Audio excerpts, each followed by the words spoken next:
श्री राम जय राम, जय जय राम। श्री राम जय राम, जय जय राम। राम सिया राम, सिया राम, जय जय राम।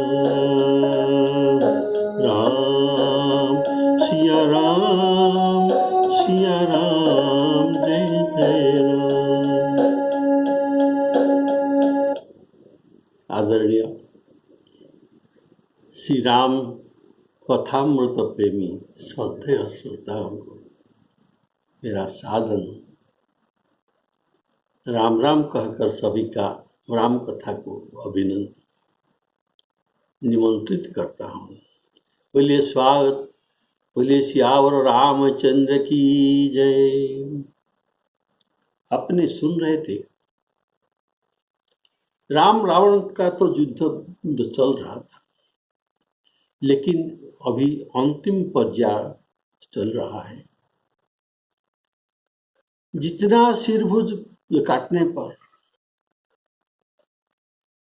रावण मरता नहीं, फिर नया नया सिर और भुज निकल आता है। 7 दिन 7 रात अविराम युद्ध चलता रहा।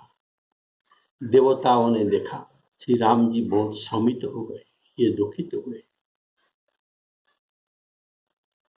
इस पर भी, इतना शमित होने पर भी विभीषण रावण के मृत्यु भेद नहीं करता श्री राम जी।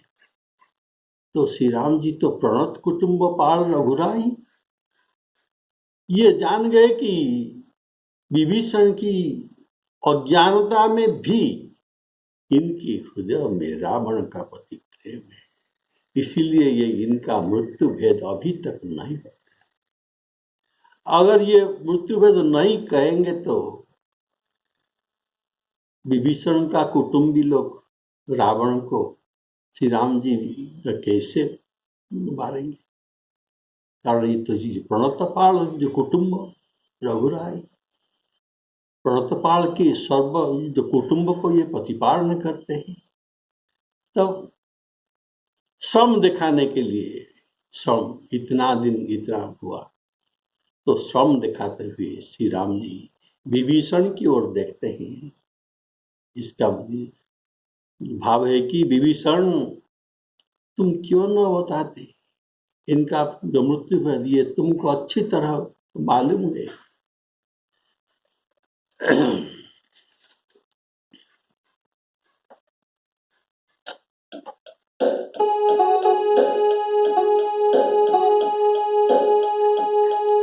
मरत नरी पुश्रम भयउ विषेखा,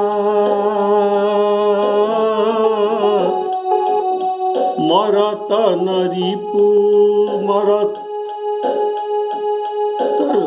बोले श्याम रामचंद्र की जय। मरत नरी पुश्रम भयउ विषेखा, राम विभीषण तन तव देखा। राम सिया राम, सिया राम, जय जय राम। राम सिया राम, सिया राम, जय जय राम।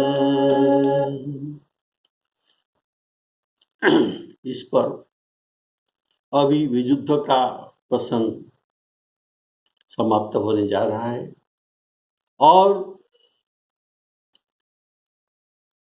विभीषण की ओर प्रभु देखते हैं।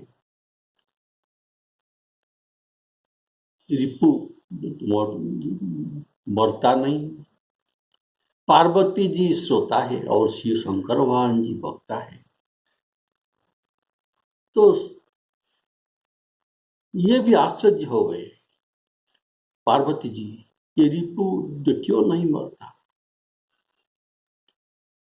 तो इनका समाधान प्रभु उनको कहते हैं, श्री रामचंद्र जी प्रभु है। पार्वती जी को कहते हैं श्री रामचंद्र जी प्रभु है, ये जब चाहे उनको मार सकते हैं। तो ये प्रभु सर्वसमर्थ प्रभु है। इनके इच्छा पर वह काल भी मर सकता है। ये केवल अपनी भक्तों की प्रीति परीक्षा कर रहे हैं, प्रीति की परीक्षा ले रहे हैं। तो विभीषण जी बोले कि हे सर्वज्ञ, आप सब जानते हैं, इनका मृत्यु भेद मुझे कहना पड़ेगा, लेकिन आप सब कुछ जानते हैं, आप सर्वज्ञ हैं। हे चराचर के स्वामी, हे सर्वज्ञ, हे शरणागत के पालक, पालन करने वाले, हे देवता और मुनियों को सुख देने वाले भगवान श्री रामचंद्र जी, सुनिए। तो ये कहने जा रहा है। इधर उमा जी का आश्चर्यजनित प्रश्न है, इनके मन में है। इनके मन की बात शंकर भगवान जी समझकर ये कहते हैं, उमा काल मर काल जाकी इच्छा, सो प्रभु जन कर प्रीति परीक्षा। तो विभीषण कहते हैं, सुनु सर्वज्ञ चराचर नायक, प्रणत पाल सुर मुनि सुखदायक। राम सिया राम, सिया राम, जय जय राम। विभीषण जी सरकार के सचिव है, आप जानते हैं। वे बिना पूछे समय के अनुसार ये मंत्र विचार करके सलाह देते आ रहे हैं। यहाँ विभीषण मंत्र विचारा, सुनहु राम बल अतुल उदारा। ये बिना पूछे जो जब इनके मन में आते हैं तो भगवान को सलाह देते आए हैं। वही विभीषण देख रहे हैं कि कितनी बार सिर कटा गया और रावण मरता नहीं। सुर सिद्ध मुनि प्रभु का क्लेश देखकर व्याकुल हो रहे हैं, पर विभीषण यह जानते हैं कि इसका सिर काटने से यह नहीं मरेगा, फिर भी कुछ भी बोलता नहीं। तो क्या इनके आत्मसमर्पण में कुछ कमी है क्या? इनके हृदय में कुछ भाई का प्रेम छिपा हो रहा है, छिपा हो रहा है। इसलिए उनकी परीक्षा के लिए प्रभु श्रमनाट्य करते हुए उसकी ओर देखते हैं। प्रभु का शंका करने में तथ्य यह है कि विभीषण के हृदय में रावण के प्रति प्रेम छिपा हुआ था। कि कैसा छिपा था, देखिए आगे आप देखेंगे। वह स्वयं न जानता था इनके हृदय में प्रेम है कि नहीं, इसलिए प्रभु के समनाट्य करना पड़ा और विभीषण की ओर देखे। तो इसका प्रमाण विभीषण, देखिए इनके हृदय में प्रेम छिपा हुआ था रावण के प्रति। इसका उदाहरण, इसका प्रमाण आप सुनिए। तो विभीषण मेघनाद और कुंभकर्ण के वध में दुख नहीं किया था, पर रावण के मृत्यु पर दुख किया। कि क्या बंधु दशा देखत दुख की ना, यह बात लिखा गया है। दुख किया और रोया भी था। तब इसके छिपा हुआ प्रेम तो पकड़ जाता है कि ये मृत्यु भेद जानते हुए भी क्यों न बताती। तब यह कहता है,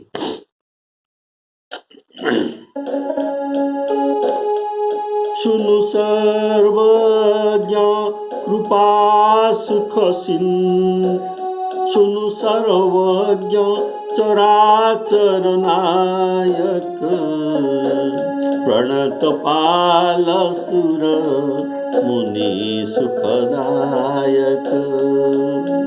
ऐसा सर्वज्ञ प्रणतपाल सुरमुनि सुखदायक आदि संबोधन करते हुए बताता है कि इनके नाभि कुंड के अमृत का निवास है। रावण के नाभि कुंड में अमृत का निवास है। हे नाथ, रावण इसके ही बल पर जीता है। ऐसे विभीषण के वचन सुनकर कृपालु श्री रघुनाथ जी प्रसन्न होकर हाथ में भीषण कठिन बाण धारण करते हैं। तब अनेक अपशकुन होने लगा। बहुत से सुगाड़, गीध और कुत्ते जोर जोर से रोने लगे। जगत के दुख के हेतु पक्षी बोल रहे हैं, पक्षी बोल रहे हैं। जहां तहां आकाश में केतु ग्रह प्रकट हो गए, केतु तारा ग्रह इत्यादि प्रकट हो गए। 10 दिशाओं को अत्यंत दाह होने लगा। बिना पर्व के ही सूर्य ग्रहण होने लगा। मंदोदरी का हृदय कांपने लगा। प्रतिमा हम जो घर में जो पूजा करते हैं, ये प्रतिमाएं नेत्र मार्ग से जल गिरा रहे हैं, अर्थात रो रहे हैं। तो विभीषण कहता है, नाभिकुंड पीयूष बसया के, नाथ जियत रावण बलताते, नाथ जियत रावण बलताते। सुनत विभीषण बचन कृपाला, हरसि गहे कर बाण कराला। अशुभ होन लागे तब नाना, रोवहि खर श्रुकाल बहुसाना। बोलहि खग जग आरत हेतु, प्रगट भये जहाँ, प्रगट भये नव जहाँ तहाँ केतु। 10 दिशि दाह होन अति लागा, भय उपरव बिनु रवि उपरागा। मंदोदरी उर कंपति भारी, प्रतिमा रुदही नयन मगवारी। राम सिया राम, सिया राम, जय जय राम।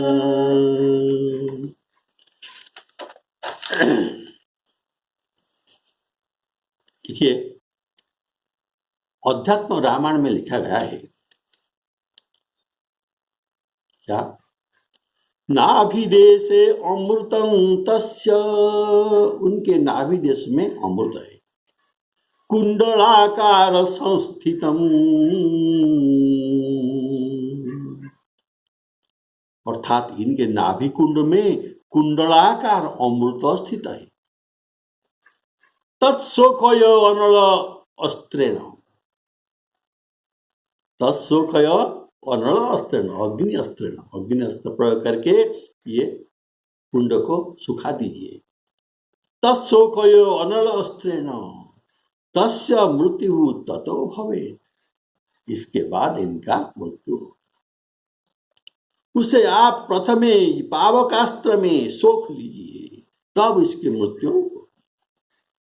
विभीषण वचन श्रुत्वा, ऐसा विभीषण के वचन सुनकर राम शीघ्र पराक्रम पावकास्त्रेण संयोज्य नाभिं विबाध्य राक्षस। ये बात अध्यात्म रामायण में श्लोक आप सुने। विभीषण के वचन सुनकर प्रभु ने ऐसा ही किया। पावकास्त्र संयोज्य, त्रिजटा के वाणी था, आपने सुना है पिछले एपिसोड में, जो हनुमान नाटक से मिलती है। त्रिजटा के वाक्य हनुमान नाटक से मिलते हैं, जो गोस्वामी जी यहाँ लिखा है। क्या लिखा है? यही के उरबस जानकी, यही के उरबस जानकी, जानकी उर मम बास है।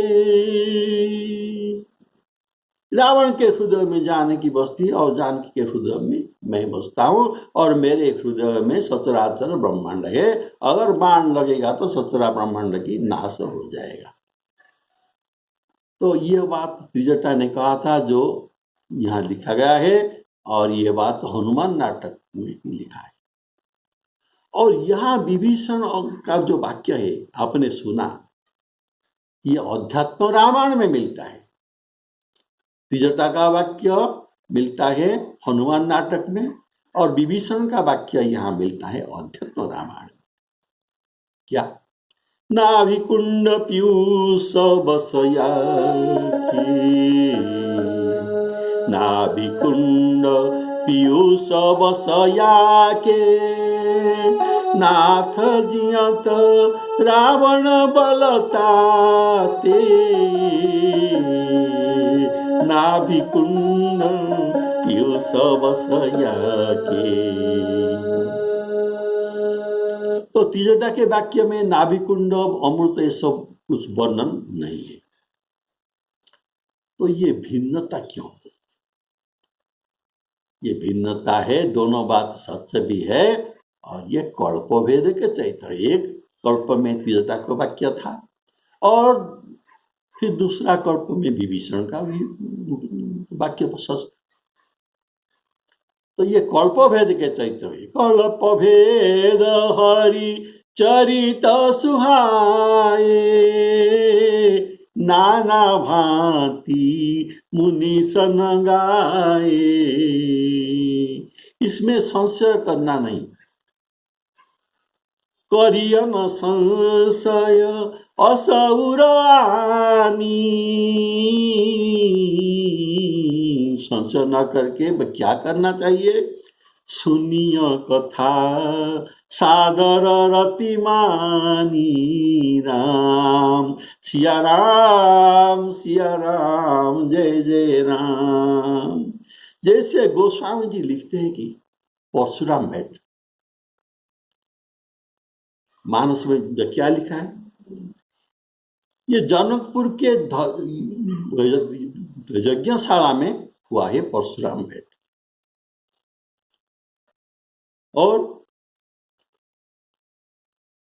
वाल्मीकि रामायण में लिखा गया है कि विवाह के पीछे जनकपुर और अयोध्या के मार्ग के बीच में, जनकपुर से 12 कोस दूरी पर परशुराम जी आए थे और इनका भेंट हुआ था। तो ये भी भिन्नता है। तो ये कल्पभेद का चरित्र है। एक कल्प में ऐसा था और दूसरा कल्प में भी ऐसा हुआ।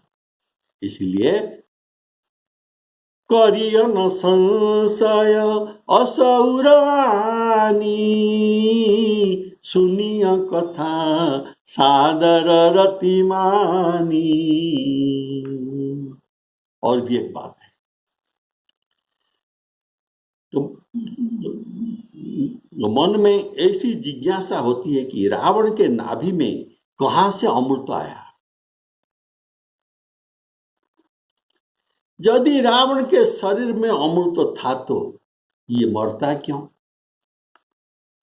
अमृत के प्रभाव से बानर तो, मरे हुए बानर सब जीवित हो गए।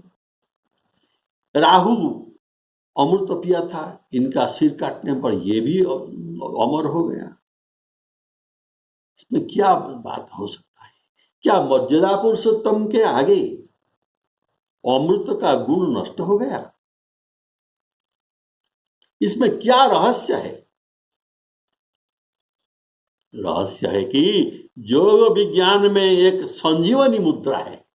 क्या? योग विज्ञान में, योग शास्त्र में एक संजीवनी मुद्रा है, जिसके प्रभाव से ब्रह्म रंध्र से अमृत स्रवता है। ब्रह्म रंध्र से अमृत स्रवता है और नाड़ी द्वारा नाभि कुंड में आता है। अमृत स्रवकर नाड़ी कुंड में आता है। किंचित किंचित भरते भरते बहुत काल में नाभि कुंड भर जाता है। कुंडलित सर्प की तरह सुषुम्ना नाड़ी से प्रवाहित होकर यह अमृत नाभि कुंड में जाता है और जाकर शरीर को परिपुष्ट करता है और करोड़ वर्ष में नाभि कुंड में विशेष रूप से संस्थित होकर मृत्यु से रक्षा करती है। ये है रहस्य। ऐसा पातंजलि योग शास्त्र में लिखा गया है, पर वैद्यक शास्त्र में कुछ दूसरा बात है। क्या? एक पल शुद्ध लौह चूर्ण, 3 पल गुग्गुल, 5 पल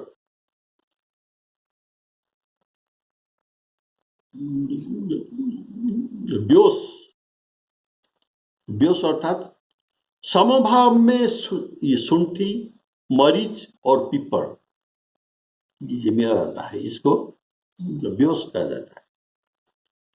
इसका 8 पल, व्योस का 8 पल, ये समभाव में त्रिफल, ये 3 पल हुआ और 8 पल त्रिफला चूर्ण, ये सब मिलाकर नित्य 1 वर्ष सेवन करने से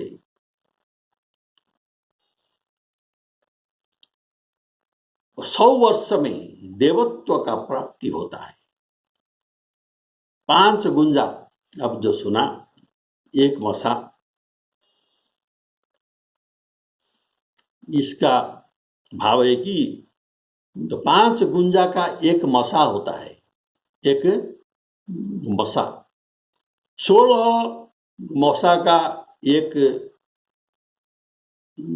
कर्ष होता है और 4 कर्ष में एक पल होता है, जो 5 पल, 3 पल तो गुग्गुल और शुद्ध लौह चूर्ण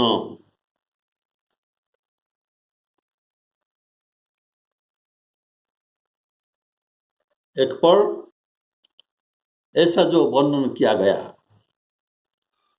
ये सब वैद्य शास्त्र में लिखा गया है।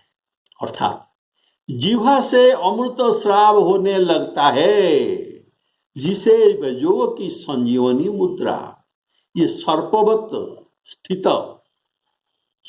स्थित हमारे सुषुम्ना नाड़ी के रास्ते में नाभिकुंड में जाकर ये बसता है। तो रावण तो महाविद्वान, महान पंडित, परम तेजस्वी योगी था और उपयुक्त प्रकार से औषध और मुद्रा, योग मुद्रा के द्वारा अपनी नाभि में अमृत रखा था। उपयुक्त क्रिया द्वारा संचित अमृत को ही सुखाया जा सकता है। ऐसा ये योग शास्त्र और वैद्य शास्त्र के द्वारा जो अमृत संग्रह किया जाता है, इसे सुखाया जाता है। पर समुद्र मंथन से जो प्राप्त अमृत है, इसको सुखाया नहीं जाता, यह नहीं सूख सकता। यह नाभि या शरीर में किसी अंग में संचित होकर नहीं रहता, तो कहाँ रहता है? अपितु यह उस समुद्र मंथन के अमृत पान करने से ये सारे शरीर में प्लावित हो जाता है। कण कण में रह जाता है, अतः लोगों को अमर बना देता है। तो विभीषण कहता है क्या, नाभिकुंड पीयूष बसया के, नाथ जियत रावण बलता ते राम, सिया राम जय जय राम। तो ये कोई ब्रह्मा का वरदान कि शिव का वरदान नहीं था, ये अपने जोग शक्ति का बल था। इसमें नाभिकुंड में रावण संचित करके रखा था अमृत। तो श्री रामचंद्र जी ने प्रसन्न होकर हाथ में विषम और कठिन बाण लेने पर अशुभ होने लगा। इसमें खर, श्रृगाल और श्वान को एक साथ रोना पड़ा, रोए, परम भयावन संकेत हुआ। और दिन में श्रृगाल, गधे को रात में और कुत्ते को दिन और रात दोनों में रोना, ये भयदायक का संकेत है। और कौवे को रात में रोना, काव काव करना, और उल्लू को दिल में बोलना। कौवे को रात में बोलना और उल्लू को दिन में बोलना, ये दुखदायक है, ये अशुभ संकेत है। अशुभ होन लागे तब नाना, रो वही खर श्रुकाल बहुसाना। केतु का उदय आकाश में जहां तहां हुआ, सुकाल बहु स्वाना। हाँ, और केतु का उदय से उत्पात, उपद्रव और घोर घटनाएं होती है। इसमें राजा की मृत्यु होता है, प्रजा की क्लेश होता है, इत्यादि अरिष्ट होता है। कब? केतु ग्रह का उदय से। केतु अर्थात ये एक, इसको कहते हैं पुछला तारा। केतु को कहते हैं ये पुछला तारा। क्यों पुछला तारा कहते हैं? इस तारा के साथ एक प्रकाशमान पुछ दिखाई देता है, इसलिए इसको पुछला तारा कहा जाता है। ऐसे अनेक केतु अर्थात अनेक पुछला तारा दिखाई पड़ा। बोलहि खग जग आरत हेतु, प्रगट भये नभ जहाँ तहाँ केतु। केतु अर्थात पुछला तारा।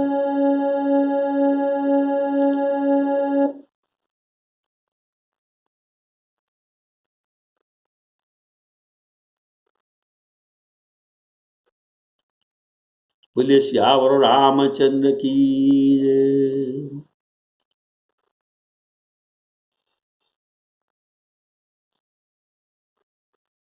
ये वाल्मीकि रामायण में ऐसा लिखा गया है कि, सुनिए क्या लिखा गया है। जोर से लड़ती हुई सैकड़ों सेनाओं के झुंड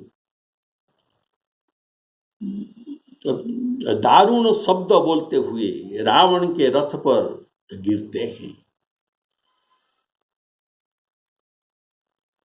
और शब्द करते हुए रावण के रथ पर गिरते हैं। गीदड़, कुत्ते और गर्दभ पृथ्वी पर रोते हैं। गृध्र आकाश पर रावण के रथ के ऊपर उड़ते हुए शब्द करते हैं। इस तरह पृथ्वी और आकाश दोनों में अमंगल शब्द होता है। गृध्र ही अनुगता सास्य, बसंत ज्वलनं मुखैहि अर्थात पीछे पीछे गृध्र और आगे आगे श्रृगाल रावण की मुख देखते हुए मुंह से ज्वालाएं उगलते हुए ये अमंगल शब्द करते हुए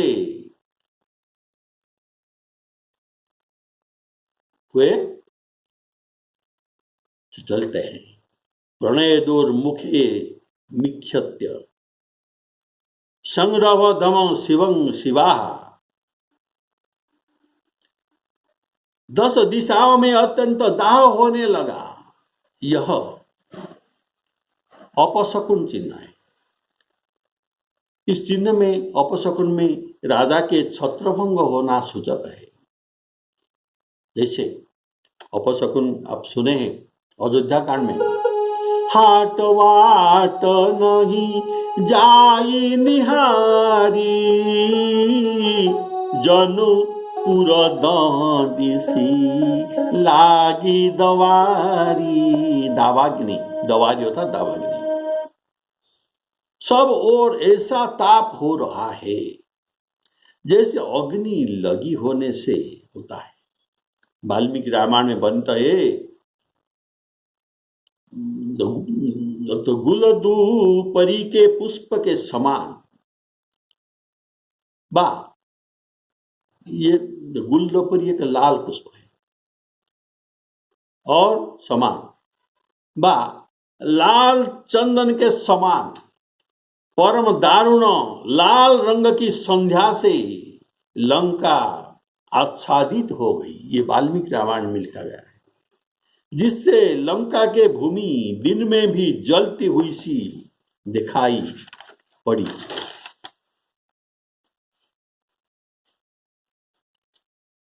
संध्या चाहता लंका, संध्या समय में चावृता लंका, लंका आवृत हुआ। जपा पुष्प निकांशया, इसको जपा पुष्प कहते हैं। जपा पुष्प के आभा के समान लाल रंग, ये संध्या चावृता लंका दृश्यन्ते संप्रदीप्तेव दिवसे अपि वसुंधरा। ये दिवस में भी ऐसा दिखाई देता है। देखिए, रावण वध चैत्र कृष्ण चतुर्दशी को हुआ था। उसी दिन सूर्य ग्रहण हो गया। तो यह अघटित घटना है।